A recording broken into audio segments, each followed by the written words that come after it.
Hi, this is Don again.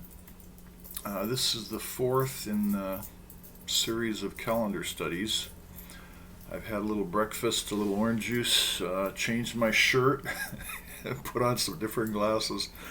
So we're gonna try another video here. Uh, in the last video, in the third video, I was talking about the Eye of Horus fractions, Egyptian fractions, and I was stating that it didn't add up to a whole number. So here I made a little diagram. You can see it's progressive halvings, 164 down to 132 to 116 to 1/8 to 1/4 to 1/2. So when you add all those fractions together, 32 plus 16 plus 8 plus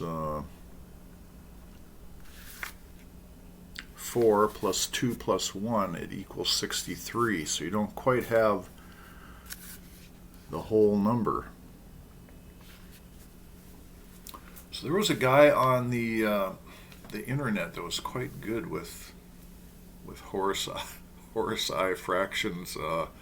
You can solve problems with them, but it's kind of a laborious process. You have to do multiple, approximations until you finally get close to the answer. I mean, it's not really practical, I guess is the word. So I think the guy's name was Jim Ritter, but of course, by this time, this was back in 2012 when he was posting these things on the internet. I think he's taken them all off now, and they're on a different site where you have to pay to see them, whatever. Um,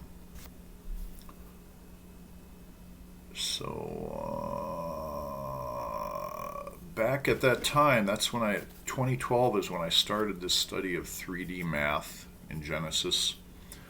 Here's the little book I was using to do my calculations. It's got the sun on one side and the moon on the other. Just kind of odd how that came about. I just happened to have that book sitting in a drawer someplace, and I just started doing all the calculations in that. Uh, so basically, what I was talking about here at 370 calendar, if you take 100 years times 354, uh,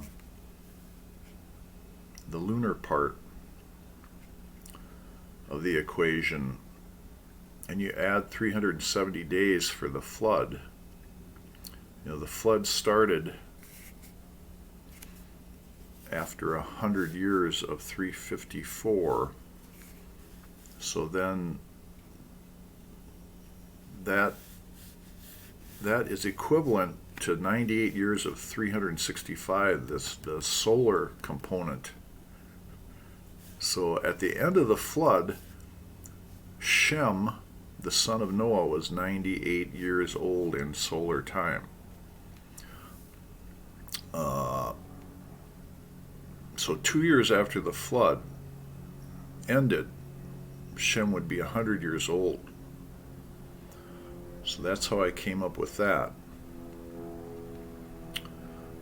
Now, if you actually do the math here, this is 35,770 equals 98 times 365.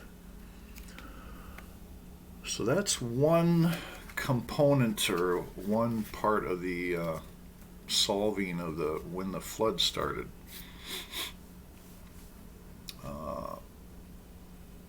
So at Noah, at 500 years, when Shem was born, on the 360 calendar,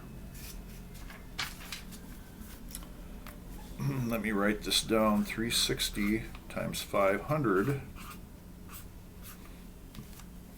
So Noah is definitely on the 360 calendar. Now to the time of the flood, which would be another 100 years in 354. So we're going to add these two, put a plus sign here in front of the 100. So when we add those together, 500 and 360 plus 100, 354 is equal to 600, 359.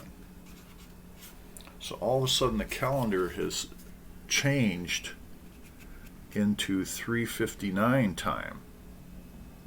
So that's the start of the flood.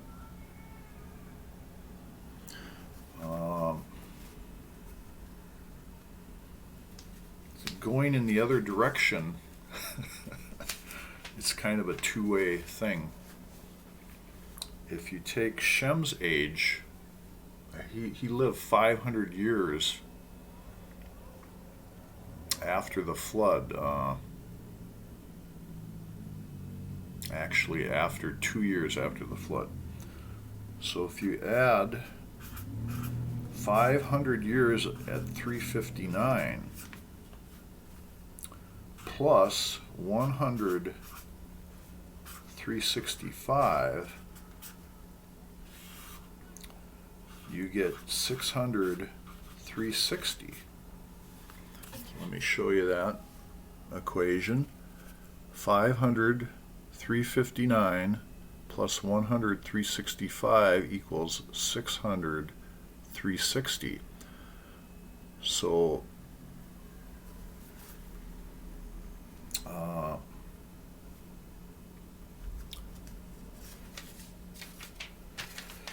let me find that one more blank page here. This is going to take some time to soak in. This is not easy mathematics here. So if you take Noah at 500, 360, and then add Shem, total years of 600 years times 360, you come up with 1100, 360.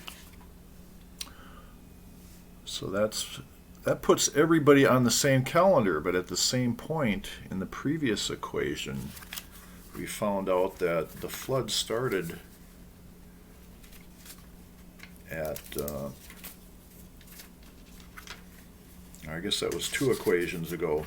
The flood started at 600, 359.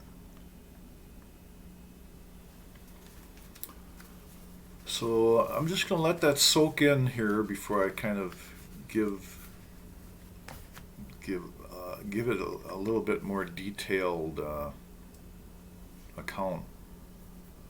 Just kind of think about that before you move on to the next video. It's not that difficult, but it does take a little